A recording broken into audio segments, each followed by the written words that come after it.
Page number 42, submission number 27, Federated Farmers, New Zealand, Neil Heather. Morning, Neil. Good morning. The floor is yours, Neil. Okay, thank you very much. I'm Neil Heather and I'm on the Rotorua Taupo Federated Farmers. I came through from Rotorua today to present this. I've been to quite a few of these over the years. The last few years I haven't done the presentation. But what I have noticed is that, the council seems to take out when we support like the capital rating system and the transition, which we accepted a couple of years ago, and you very readily supported that, but the council doesn't seem to take into consideration any of our other concerns about how much the rural ratepayers, especially farmers, end up having to foot for this council. And if you're talking about a 2% rate rise, if you're talking about a 2% rate rise on $20,000 or $15,000, it's a lot more than a 2% rate rise on $2,500. So we do have concerns about not being listened to. The consultation document is brief at 3 pages, but it does not include rates for example properties, which we would prefer to see in there, so that the rural, especially the rural ratepayers, would see what difference that would make to their rates. In 2015-16, the general rate for rural, which is with a differential of 1, was 0.02718 in the dollar of capital value. In 2016-17, this was increased to 0.0228195, which is an increase of about 2%. Rural ratepayers will experience a 2% increase in the single rating mechanisms. This information should be included in the consultation documents along with the changes to other rating mechanisms, regardless of whether these increases were signalled in the long-term plan. Transition is over. In 2012, Taupo transitioned from using land value as a base for the general rate to capital value. Federated farmers supported this change because capital value better reflects demand and is more equitable. Demand on the council services tends to be generated by more intensively developed properties rather than bare land. The capital rating value system is also a better way of recognising and valuing the assets held within a community and identifies the real growth of a community and is recognised on the council books.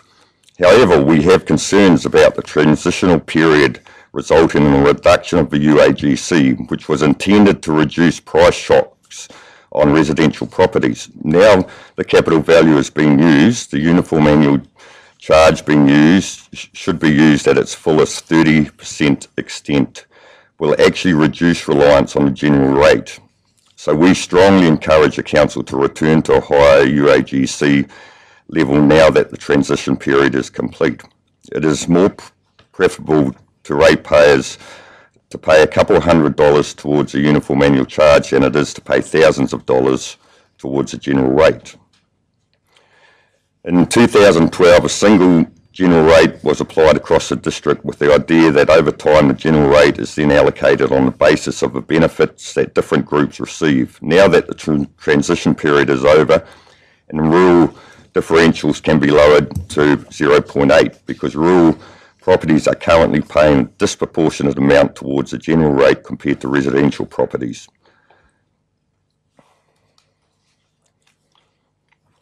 So we recommend that the transitional period is concluded by reducing the rural differential to 0.8 and increasing the uniform annual charge close to 30% of total rate take.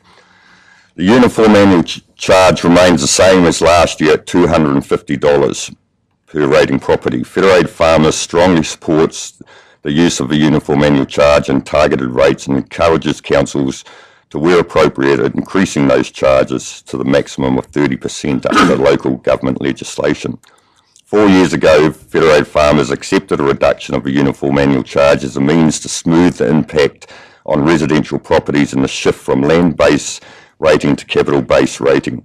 This transition period was noted as being completed in the 2015 to 2025 long-term plan. The uniform annual charge 4 years ago was 19% at $460 per property, and for 2014-15, the $250 per property charge equates to 15%. This would have decreased further, seen as the other rating mechanisms have increased, yet the uniform annual charge remains the same. This is far short of the maximum of 30% that is allowed. If the uniform annual charge remains at $250 over the life of a long-term plan, the percentage of the uniform annual charge 24-25 year will have fallen to a woeful 11.7%. Federated Farmers strongly encourages the Council to make full use of this mechanism. The uniform annual charge is a fair way for councils to rate for services that provide an equal amount of benefit across ratepayer groups. So we recommend the Council increases the uniform annual general charge per property up to the maximum of 30% within the term of this long-term plan to provide a more equitable funding stream for ratepayers, and also that the Council better match the use or benefit of services with the charging mechanisms used and therefore the amount paid by households. This includes the economic development, community facilities and stormwater rates. Federated Farmers supports the use of differentials and considers that they provide a necessary recognition of the lower demand of services by rural ratepayers.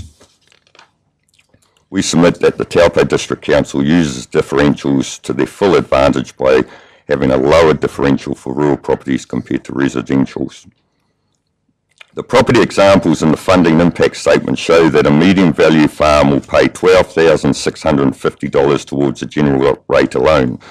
This is a colossal amount of money to have available to give to the council and would not be expected of a residential property, even though they receive the same levels of service from the activities listed above.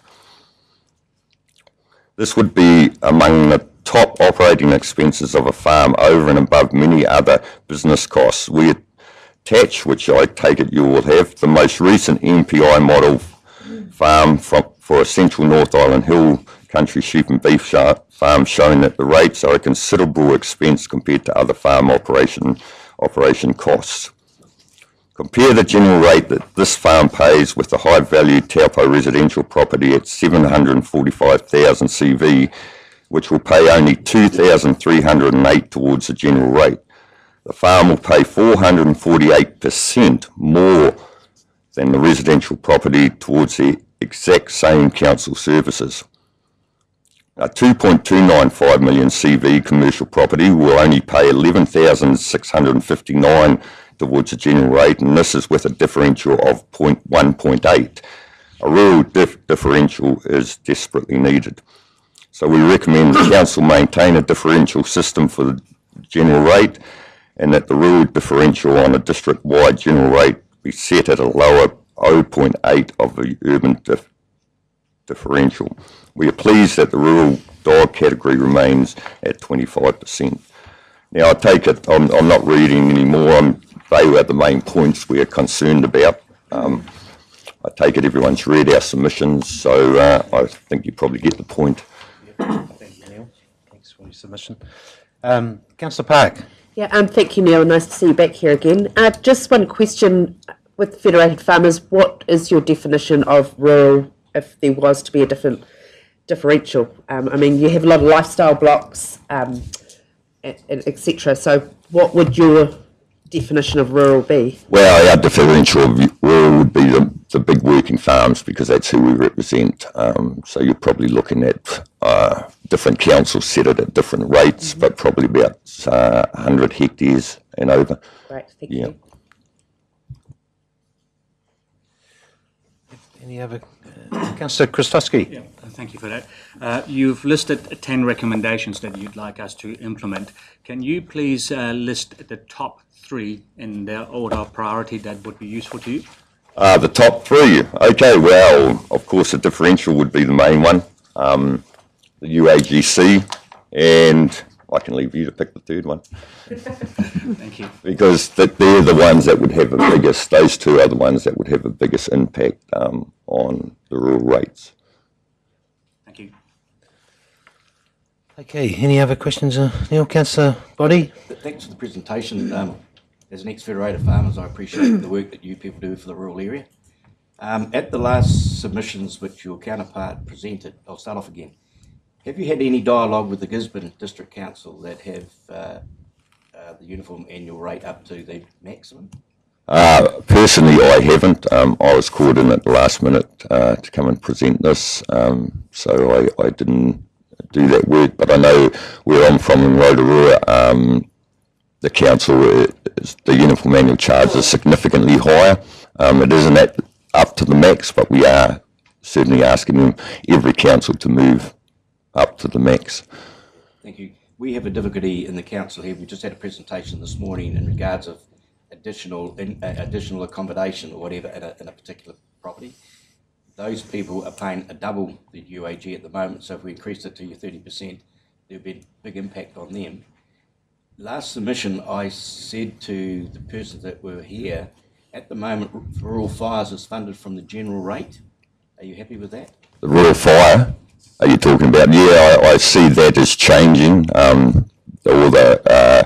the rural fire service is going to be merging, and it's going to be one identity. So my understanding is that the councils won't be footing any bills when that is done for the rural fire service.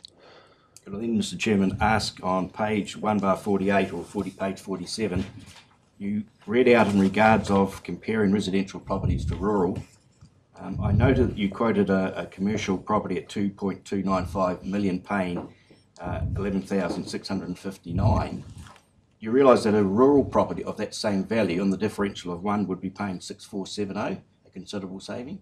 I haven't got those. Like I said, I was called in at the last minute to present this. So the point I was making, that farming is a commercial venture. Our commercial ratepayers pay a differential of 1.8. Rural is kept at 1. You've got to understand that actually I don't believe that yes, farming is a commercial venture. It is out away from the town. I don't believe they have a huge demand on the council services compared to in town. And we have the same problem in Rotorua as far as, that we are expected to promote tourism. We're expected to pick up all the tags of things that actually we don't totally benefit from, and I'm yet to see a council, and this one would be no different, that would actually promote farming within the area, but you expect us to promote tourism, and it's a separate business as well. Thank you. Great. Okay, thanks, Neil. Okay, thank you. Thank you very much for your time today, and appreciate your work.